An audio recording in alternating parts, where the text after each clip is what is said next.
today was the day that Italy was unified, and because of it, we're celebrating Italy's Day. And so with Valentine's and the reunification of Italy, I thought, let's have a romantic time with 6 other couples. Three other couples. Oh, 3 other couples. I'm sorry, 3 other couples. 8 of us all together.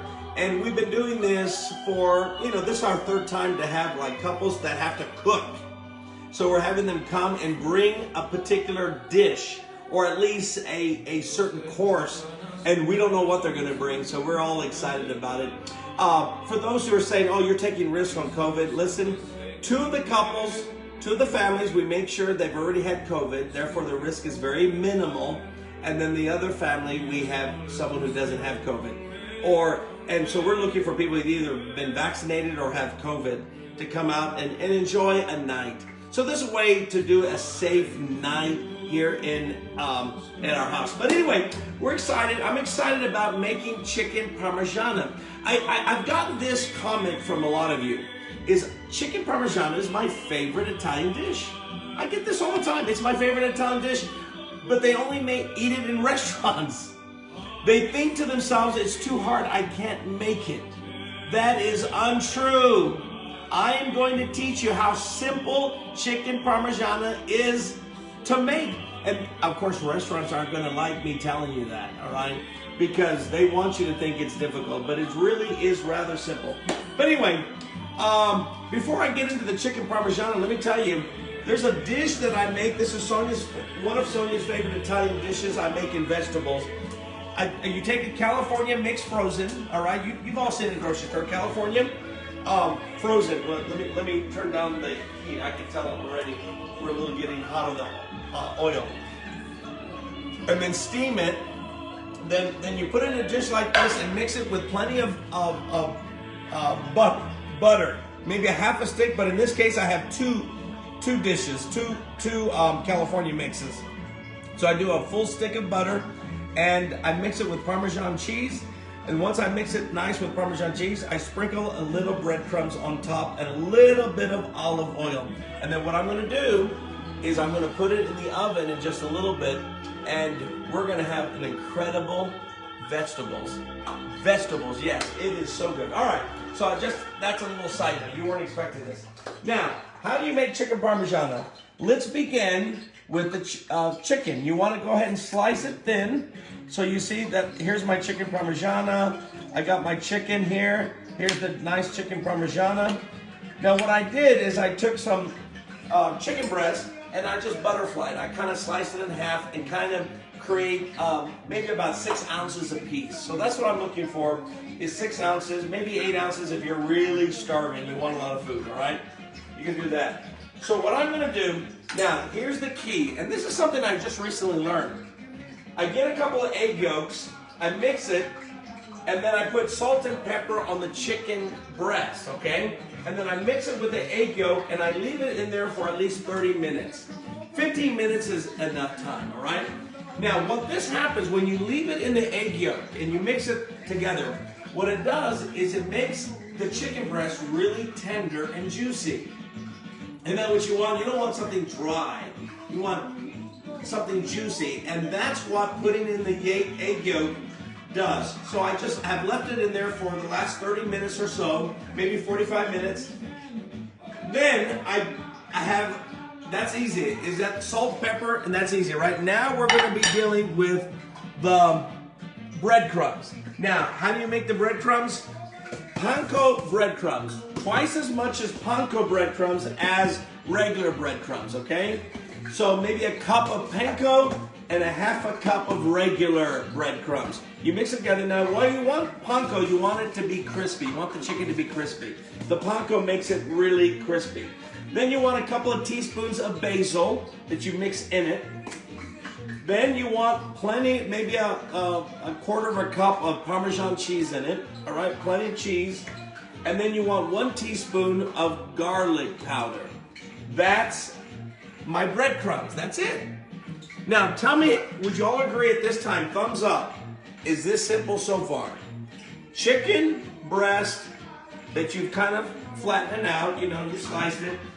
and then your breadcrumbs. That's it. Now, you can't get easier than that. Now, what I have going, whoops, I have the olive oil being fried in the grease. I mean, olive oil being fried in the pan, not grease. That is the grease. All right, I'm going to put it a little bit hotter.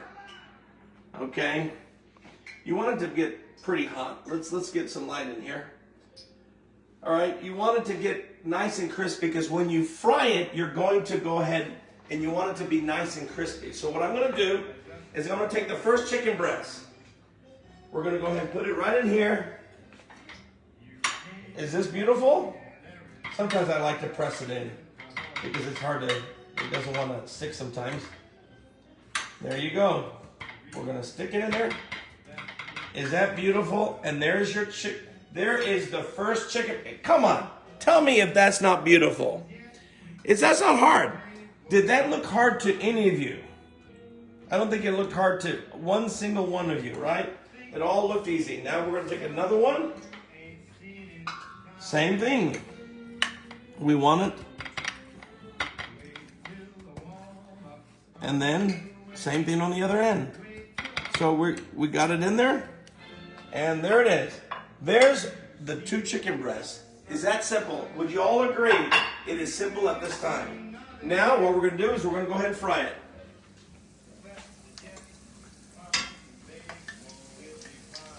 There you go. So I'm going to go ahead and fry it. You can't get any simpler than that. It's going to look beautiful. Now, of course, I'm putting extra oil because I'm going to make 8 of them tonight for every one of us, all right? But I'm just going to give you 2 of them. First of all, this pan is not big enough to do 8. So we're going to do the 2 best, beautiful, juicy ones, all right? So we're going to go ahead and fry this for about 2-3 minutes on one side. I'll flip it around. Let's see, I feel like it's pretty good. I'm going to turn, just based on hearing it, sometimes I think it needs to go a little bit higher. One of the things you can do is you can check to see if, yeah, it needs to go a little, yeah, it's looking good. But now, you obviously want it to go into a dish that you're eventually going to put in the oven, all right? So this is going to be our dish we're going to be putting in the oven, but we're going to cook it here. Now, while we're waiting for this to cook, let me tell you, tomorrow I have an incredible teaching. You guys are going to enjoy it. I'm going to be talking about how to rekindle the love in your marriage. You know, your honeymoon does not have to end. Sonia and I, we're still on our honeymoon after, how many years, Sonia? 38. 38 years, we're still on honeymoon.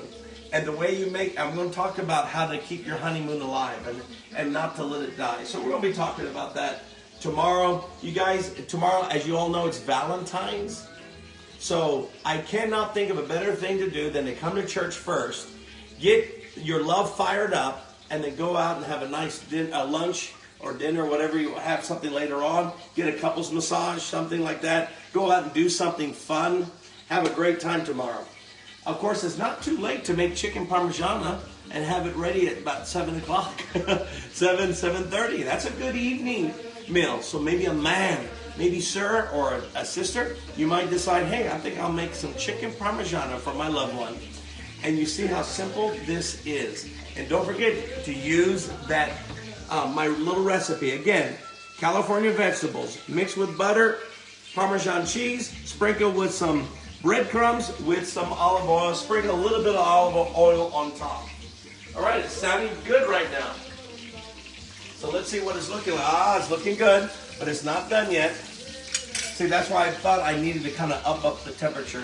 You know, after a while, you start cooking for a while, you start to get to the hearing even. You start to hear and say, oh, that needs to cook a little bit faster.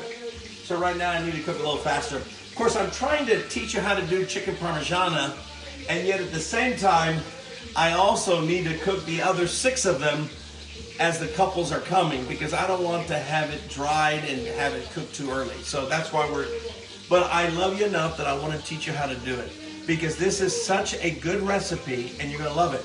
Now, once we finish cooking the chicken Parmigiana, we're going to put it in an oven-baked dish, and you're going to sprinkle a little of your favorite spaghetti sauce, and then plenty of mozzarella cheese, okay?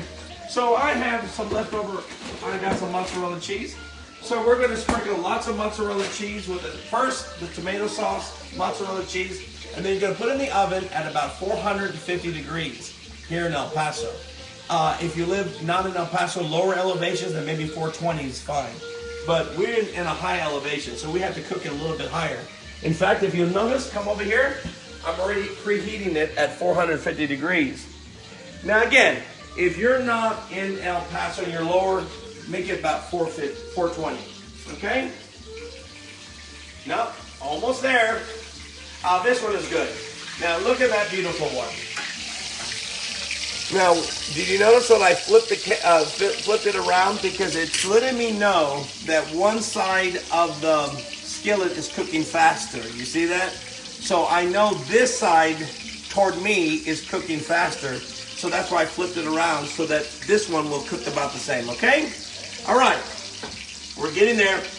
Now, basically, I'm not gonna go ahead and teach you anymore, but you get how beautiful this is.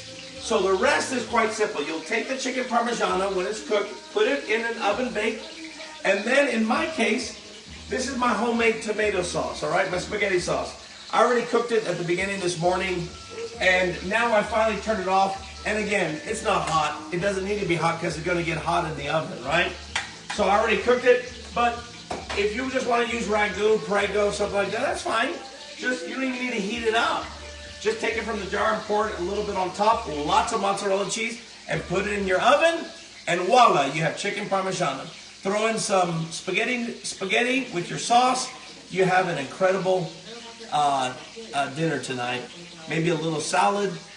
You'll have a great time. I hope maybe you might even do it tonight for Valentine's. Right here in Bishop Tom Brown's kitchen. He's making, there's the other one, chicken Parmigiana. Right here in the Brown's home. We love you. We look forward to seeing you tomorrow. No matter how cold it gets, be there tomorrow at 9, 11 o'clock, and 1:30 for Spanish. We love you. God bless.